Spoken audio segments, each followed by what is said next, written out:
Freedom. Sometimes we think that we need freedom from everything. And sometimes that might be true. I mean, think about connection for a minute. What is it that causes us to want to be connected to people?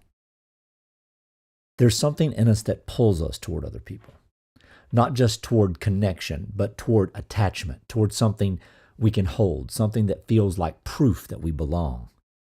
We search for people who affirm us, validate us, complete us, quiet the restlessness, the questions in our minds. And yet, the deeper we lean into this chase, this pursuit, the more it eludes us.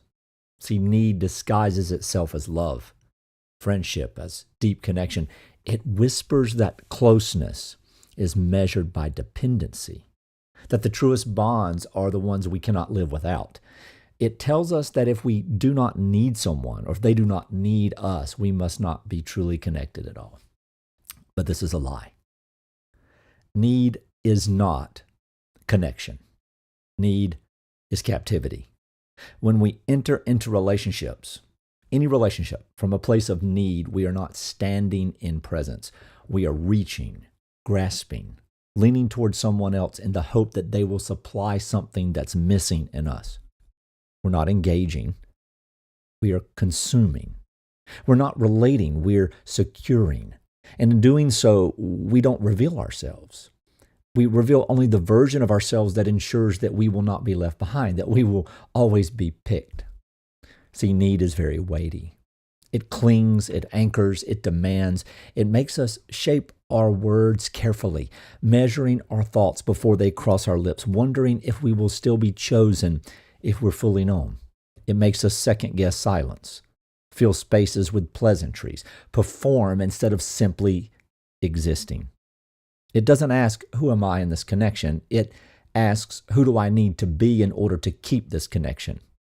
So we shrink, we shift, we play roles we do not even realize we have stepped into, not because we intend to, not because we mean to be dishonest, but because need takes precedence, because it makes us afraid to lose, afraid to be alone, afraid that this person, this approval, this presence, we might not be enough without it by ourselves. But the truth, we're never meant to enter relationships as fractions of who we are. We're never meant to mold, to contort, to act, to filter out parts of who we are just to hold on to someone who will not hold us as we stand. And yet, when we need, we do just that. See, resonance is different. It's not a demand. It's not a transaction, not an unconscious effort to be held in place. It's the meeting of two who are whole within themselves. It is presence without possession, closeness without confinement. Resonance does not say, stay so I won't be alone. Resonance says, stand with me so we may amplify one another. Resonance does not say, complete me. It says, meet me. To resonate with someone else is not to need them for our survival. It's to step fully into our own presence, into our own essence, and meet them there. It is to be free in the connection, because what keeps us there is not fear, but alignment. And yet so many of us are missing this. We just cannot fathom. And so we're choosing need over connection. We're choosing need over resonance, mistaking obligation for love, mistaking attachment for depth. And in doing so, we lose something far greater than a single relationship. We lose the chance to stand in our own presence, to create with clarity, to engage with deeper meaning. So what happens when we stop needing and start resonating? We no longer reach desperately for connection like a starving person reaching for bread. We no longer rely on others to fill our silence. We step into ourselves. We no longer fear solitude. We see it as the foundation for true connection. We no longer cling to people who do not align with us. We let them go, trusting that those who truly see us, who vibrate at the same frequency per se, will remain. And in doing so, we find relationships that were always meant for us, not because they complete us, but because they expand us. They help us grow. Resonance does not bind, it amplifies. It does not ask for proof, it recognizes. It does not shrink to fit, it stretches into fullness. I mean, imagine a conversation where there is no pull, no hesitation, no wondering if you've said the right thing, where the space between words is not filled with anxiety but understanding, where laughter rings without restraint and silence does not need to be patched up. It's literally honored and held. It's felt.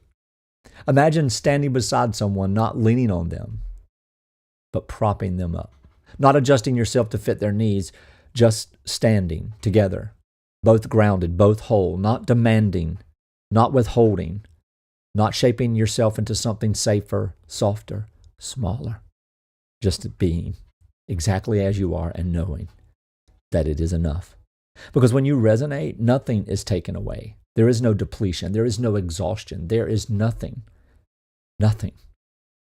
No exhaustion from holding something together that was never meant to be forced. You do not leave an interaction feeling as if some part of you was chipped away or removed to make room for someone else. Instead, you leave expanded, amplified, fuller than when you arrived,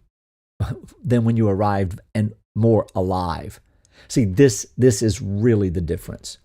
Need asks for certainty, and resonance offers trust. Need clings to the familiar, and resonance calls us into the unknown. Need binds us to a version of ourselves that is digestible and safe, but resonance dares us to be. And when we choose to be, we do not just find connection, we find freedom. And that's really what you're looking for, but you just don't know it yet. Are you listening? Let's go.